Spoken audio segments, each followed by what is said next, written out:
Okay, let's talk about the been there, done that.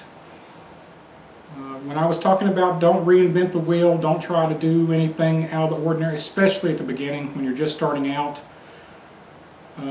Bushcrafting, and this video series is about bushcrafting. Some of the things will overlap into survival, into camping, and other things. This series is strictly about bushcrafting. That's my passion. My school teaches survival skills, but it also teaches bushcrafting. That's my first love in the outdoors. Like every other skill set that you've ever had in your life, starting from crawling to walking, elementary school, high school, college, going to work, whatever it is, you have to have knowledge. There's only two ways to get knowledge, basically, two ways to get knowledge. That's to study it and to do it. It's no good to have all theoretical knowledge and no practical experience. Likewise, if you're doing nothing but practical experience and you don't have the theoretical knowledge behind it, you're going to struggle with the practical side. You can get things done, but you may get them done 10 times before you figure out what other people have already said 100 years ago. So, it's important that, like any other skill, you put the time and effort into the research and into the studying of the subject that you're trying to master. I've had, I don't know how many people have asked me, how come you don't write a book? First of all, because as you can tell by my language pattern, I'm not the best speaker in the world. My wife, who is a school teacher, will attest that I'm a horrible writer. And there's no reason to reinvent the wheel. There are some books out there, and I'm going to show you some examples right now. And as you know from watching my other videos, I don't recommend anything, any product. I just tell you what I use. One of these books I am going to recommend. I'm actually going to recommend something on one of my videos. The rest of them, it's just a cross section. It's not even close to all the books that I have. One of the books is the Kephart's Camping and Woodcraft. Let's see if I can get it up here. Very good book. Hawk's Special Forces Survival Handbook. He's a good guy. I don't really care what anybody thinks about him from the shows or the commercials he's doing or whatever. Michael, he's lived it. He's done it. He's a good guy.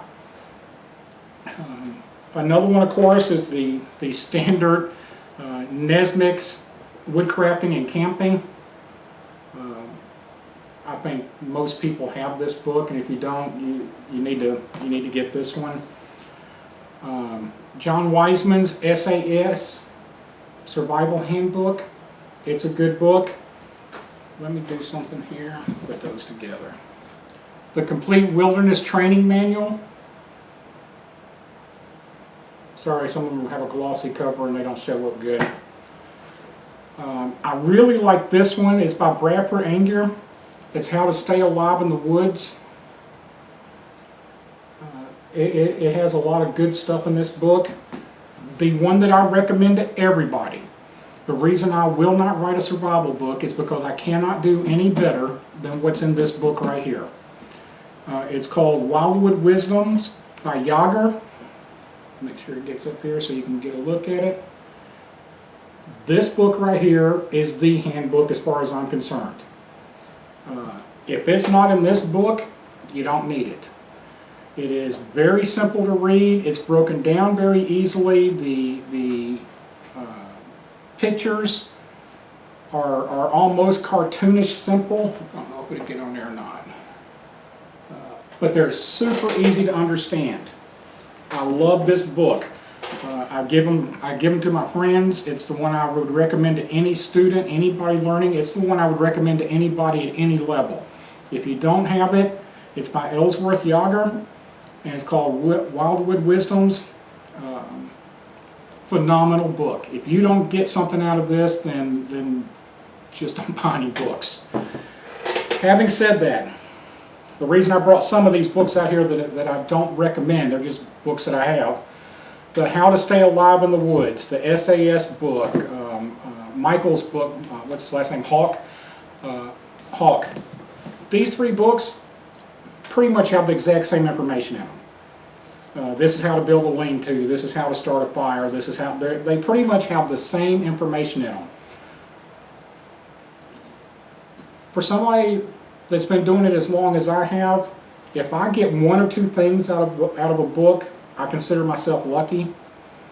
And I'm not being arrogant, people, please don't misunderstand. It's just I've read so many of these and I've done so much stuff that it's really hard to come up with something that I have not seen or heard. And these people make these books and they're doing a fine job making it. It's a good book.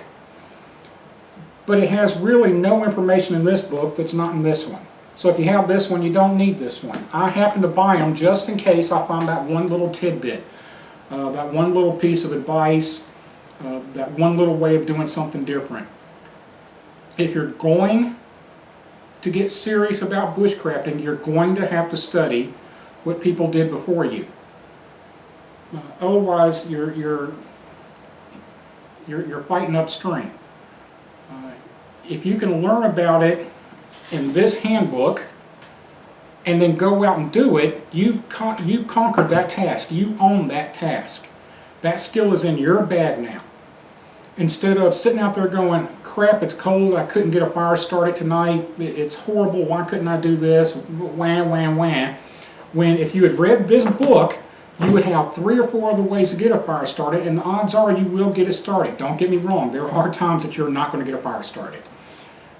But the odds are you're going to get it started because you're going to have the skill set and you're going to have the equipment you need to do it. So don't try to John Wayne everything. Don't try to bull through it. The whole point of bushcrafting, with all the lists I gave you before, with the exception of bucking out, the whole point of bushcrafting is to have a good time.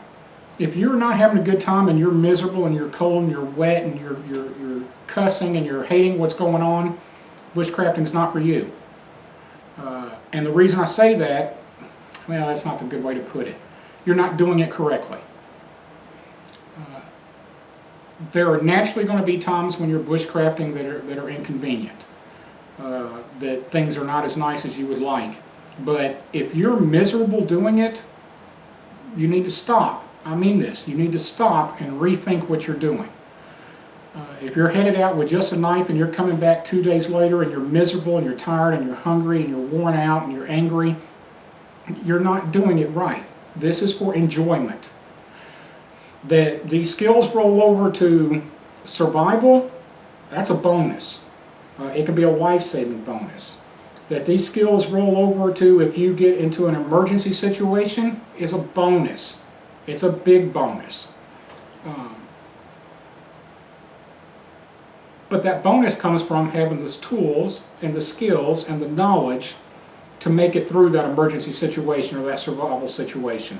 When you're bushcrafting, you are not in an emergency situation. You're not in a survival situation. You're out enjoying yourself and you're bushcrafting.